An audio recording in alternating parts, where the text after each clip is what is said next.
سلام آداب، news four Bharat میں آپ سبھی لوگوں کا خیر مقدم ہے۔ اس وقت مفتی رضوان تاراپوری صاحب کے ساتھ میں ہوں۔ آنے والے دنوں میں رمضان کا مبارک مہینہ شروع ہو رہا ہے۔ اس مبارک مہینے میں مسلم برادری کے لوگوں کو اس پورے مہینے کس طریقے سے اپنی زندگی کو گزارنی چاہیے اور کن کن اعمال پر زیادہ فوکس کرنا چاہیے، ان تمام چیزوں کو جاننے کے لیے مفتی صاحب سے ہی بات کرتے ہیں۔ مفتی صاحب، رمضان کا مبارک مہینہ شروع ہو رہا ہے، خاص طور سے مسلم سمدائے کے لوگوں کو کن چیزوں پر خاص دھیان دینا چاہیے؟ بسم اللہ الرحمن الرحیم۔ سب سے پہلے رمضان المبارک کے آمد کے اوپر تمام مسلمانوں کو، عالم اسلام کے مسلمانوں کو دل کی گہرائیوں سے جو ہے مبارکباد پیش کرتا ہوں۔ اللہ تبارک و تعالی ہم تمام لوگوں کو رمضان المبارک کے مقدس مہینے کی اس کی تقدس کی حفاظت کرنے کی توفیق عطا فرمائے۔ رمضان کا مہینہ بنیادی طور پر جو ہے یہ تقوی کا مہینہ ہے، یعنی کہ تقوی کا مطلب پرہیزگاری کا مہینہ ہے۔ انسان کے کھانے کے اعتبار سے تقوی، بولنے کے اعتبار سے تقوی، نگاہوں کے اعتبار سے تقوی۔ تو گناہوں سے سب سے بنیادی چیز یہ ہے کہ رمضان کے اندر تمام مسلمانوں کو، چاہے وہ گناہ کبائر ہو چاہے وہ گناہ صغائر ہو، ان تمام گناہوں سے اپنی حفاظت کرنی چاہیے اور اس سے بچنا چاہیے۔ دوسری چیز، ایک چیز یہ دیکھا گیا ہے کہ رمضان کے اس مبارک مہینے میں عبادت کے بھی جو اعتبار سے کافی زیادہ نیکیاں بڑھ جاتی ہیں، تو کچھ اس طریقے کی باتیں جو ہے وہ بتائیے۔ رمضان کے اندر اللہ تبارک و تعالیٰ نے جو ہے خاص طور پر جو تاکید فرمائی ہے وہ قرآن کے بارے میں، چونکہ اسی مبارک مہینے کے اندر قرآن کریم کو اللہ تبارک و تعالیٰ نے نازل فرمایا ہے۔ انا انزلناہ فی لیلۃ القدر وما ادراک، اور مبارک راتیں جو لیلۃ القدر جس کو کہا جاتا ہے وہ بھی اسی مہینے کے اندر آتی ہیں۔ تو لہذا مسلمانوں کو کثرت کے ساتھ قرآن کریم کی تلاوت کرنی چاہیے۔ نوجوان مرد ہو یا عورت ہو، بوڑھے ہوں، تو زیادہ سے زیادہ جو ہے قرآن کریم کی تلاوت کریں، اور جو ہے گھروں کے اندر بھی قرآن کی تلاوت کریں۔ اور سب سے اہم بات یہ ہے کہ رمضان کے مہینے کے اندر ہم اپنا ایک شیڈیول تیار کریں کہ ہمیں کب سونا ہے، کب جاگنا ہے، کب آرام کرنا ہے، کب کھانا کھانا ہے، اور کب جو ہے کھانے کی تیاری کرنی ہے۔ ایسا نہیں کہ ہم عام دنوں کی طرح رمضان کے اندر بھی ہم کاروبار کے اندر 24 گھنٹے مصروف رہیں اور ہماری عبادت سے ہم محروم رہ جائے، نمازوں سے ہم محروم رہ جائے، نوافل سے ہم محروم رہ جائے۔ کاروبار اپنی جگہ کے اوپر ہے، لیکن رمضان کے اندر اس سے بڑی، جس طرح کاروبار کے اندر ایک سیزن ہوتی ہیں جس کے اندر انسان کو بہت زیادہ نفع ملنے کی امید ہوتی ہے، اسی طرح مسلمانوں کے لیے یہ روحانی سیزن ہے جس کے اندر ہر نفل کے اوپر جو ہے کئی گنا ثواب ملتا ہے، ہر آیت کے اوپر کئی گنا ثواب ملتا ہے۔ تو لہذا نیکیوں کے اندر بھی اضافہ ہو جاتا ہے۔ اس لیے مسلمانوں کا، مرد ہو یا عورت ہو، جوان ہو یا ضعیف ہو، ہر ایک کو اپنا نظام الاوقات مرتب کرنا چاہیے، اور جتنے بھی فضول ہیں کام ہیں، مثال کے طور پر مجلسیں ہیں، مثال کے طور پر موبائل ہے، سوشل میڈیا ہے، ان تمام چیزوں سے مسلمانوں کو جو ہے دور رہنے کی ضرورت ہے۔ ایک دوسری چیز دیکھی گئی کہ خاص طور سے جو اس مبارک مہینے کے موقع پر لوگ پہلے سے ہی 1 ہفتے 2 ہفتے پہلے سے ہی بازاریں بھر جاتی ہے، دکانوں پر لمبی لمبی لائن لگتی ہے کہ فلاں چیز کو لے لیا جائے، فلاں چیز کو لے جائے، تاکہ افطار اور سحر جو ہے وہ اچھی طریقے سے کیا جا سکے۔ اس کو لے کر کیا کہیں گے آپ؟ ایک طریقے کی بھرمار لگی رہتی ہے بازاروں میں۔ خریداری کرنا کوئی عیب اور دار چیز نہیں ہے۔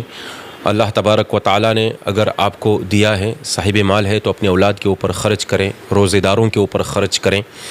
لیکن ہمارا جو ہے رمضان سے پہلے جو کچھ، رمضان کے اندر ہم بازاروں کو اپنے آپ کو بازاروں کی زینت نہ بنائیں۔ ایسا نہیں کہ رمضان کے اندر بھی ہم لوگ جو ہے خرید و فروخت کے لیے نکل جائیں اور شاپنگ کے لیے نکل جائیں۔ تو رمضان سے پہلے اگر تیاری کرنی ہے تاکہ ہم رمضان کے روزے اچھی طرح سے رکھ سکیں، باہر جانے کی ضرورت نہ پڑے، کیونکہ روزے کی حالت کے اندر دقت ہوتی ہے معاملہ، تو اس میں کوئی حرج نہیں ہے، لیکن اعتدال کے ساتھ ہر چیز جو ہے اعتدال کے ساتھ، اسراف نہ ہو، فضول خرچی نہ ہو، اور ہماری جو بھی بچت ہیں ان بچت سے ہم غرباء کو، مساکین کو، ضرورت مندوں کو اس کے اندر ہم جو ہے بھاگیدار بنائیں، ان کا شریک کریں اس کے اندر۔ گجرات کے لوگوں میں، خاص طور سے مسلم سمدائے کے لوگوں میں ایک مزاج بن گیا ہے کہ بھئی پوری رات جگتے ہیں، اس کے بعد میں صبح سحری کرنے کے بعد پھر نماز، اور اس کے بعد پھر سونا، ایک لمبے وقت تک سونا۔ تو کیسا مطلب ایک اس وقت جو عبادت کے موقع ہیں ان کو کیسے وہ لوگ اس وقت عبادت کر سکتے ہیں، اور جو سونے والا مزاج ہے اس کو لے کر کیا کہیں گے آپ؟ نہیں، یہ تو بالکل ہمارے نوجوانوں کا جو مزاج بنا ہوا ہے، رمضان کے اندر بھی اور غیر رمضان کے اندر رات دیر تک جاگنے کا، یہ بالکل شریعت کے مخالف ہیں، اسلام کے مزاج کے خلاف ہے۔ اللہ کے رسول صلی اللہ علیہ وسلم نے تو عام دنوں کے اندر یہ فرمایا ہے کہ عشاء کی نماز کے بعد فوراً انسان سونے کی فکر کے اندر لگ جائے۔ تو رمضان کے اندر چونکہ تراویح ہوتی ہیں، دوسرے امور ہوتے ہیں، تو لہذا اپنے ضروری امور کو مکمل کرنے کے بعد بالکل انسان جو ہے وہ آرام کے اندر چلا جائے۔ اگر عبادت کے اندر ہے تو عبادت کے اندر لگے، لیکن بازاروں کی زینت ہرگز اپنے آپ کو نہ بنائے۔ میں خصوصاً ہمارے نوجوانوں کو، بچے اور بچیوں کو میں اپیل کرتا ہوں کہ اللہ کے واسطے یہ جو سوشل میڈیا اور موبائل کو ایک مہینے کے لیے آپ سائڈ پر کر دیں، اس کو بند کر دیں، اور صرف جو ہے قرآن کی تلاوت، نمازوں کا اہتمام، اور غرباء اور ضرورت مندوں کا آپ جو ہے خیال رکھیں، اس کے اندر کسی کو تکلیف نہ ہو، کسی سے لڑائی جھگڑا نہ ہو، ان تمام چیزوں کا خیال رکھے، تبھی جا کر رمضان المبارک کا مہینہ آپ کا جو ہے ایک کارآمد بن سکتا ہے، اور صحیح معنی کے اندر رمضان کا مبارک مہینہ آپ کے لیے مبارک بن سکتا ہے۔ زکوٰۃ کو لے کر بھی یہ ہے کہ عید کی نماز ادا کرے اس سے پہلے آپ زکوٰۃ ادا کر دیں اپنا، اس کے بارے میں بتائیے، اور یہ پورا جو سسٹم ہے زکوٰۃ والا خاص طور سے، اس کے بارے میں بتائیے۔ زکوٰۃ کے بارے میں یہ ہے کہ زکوٰۃ تو انسان کا جو زکوٰۃ کے فرض ہونے کی جو شریعت نے اور فقہ کی کتابوں کے اندر کنڈیشن ہے، اسی کے مطابق ہر ایک کو زکوٰۃ ادا کرنی ہے، لیکن چونکہ رمضان کا مہینہ ایک بہت ہی زیادہ مبارک مہینہ ہے، اور اس کے اندر نیکیوں کے اندر جو ثواب کی جو اضافہ اللہ تعالیٰ بڑھا دیتے ہیں، اس کے اندر کئی گنا نیکیاں ملتی ہیں، تو لہذا جو ہماری زکوٰۃ واجبہ ہیں، واجب زکوٰۃ ہے، فرض زکوٰۃ ہے، اس کو بڑے اہتمام کے ساتھ ہم نکالیں، اور ہمیں اپنے اعتبار سے زکوٰۃ نہیں نکالنی ہے، بلکہ کسی عالم سے، کسی مفتی سے اپنے مال کے متعلق، اپنی آمدنی کے متعلق مکمل طور پر اس کا بیورو دے، اور اس کے بعد حساب کے ساتھ جو ہے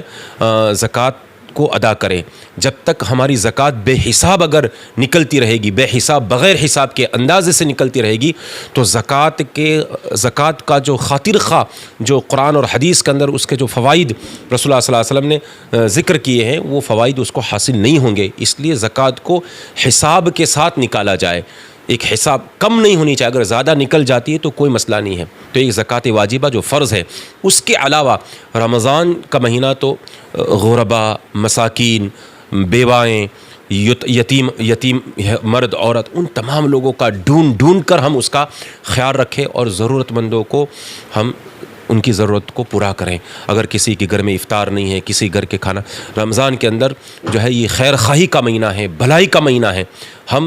اگر ہمارے اندر بہت زیادہ طاقت نہیں ہے، تو ہم ہمارے گھر کے اندر معمولی سی چیز بھی اگر پکی ہوئی ہے، اس کے اندر سے کچھ حصہ ہم نکالیں، اور ہمارے پڑوسیوں کو، ہمارے محلے کے لوگوں کو اس سے ہم جو ہے ہمارے کھانے کے اندر اس کو شریک کر دیں۔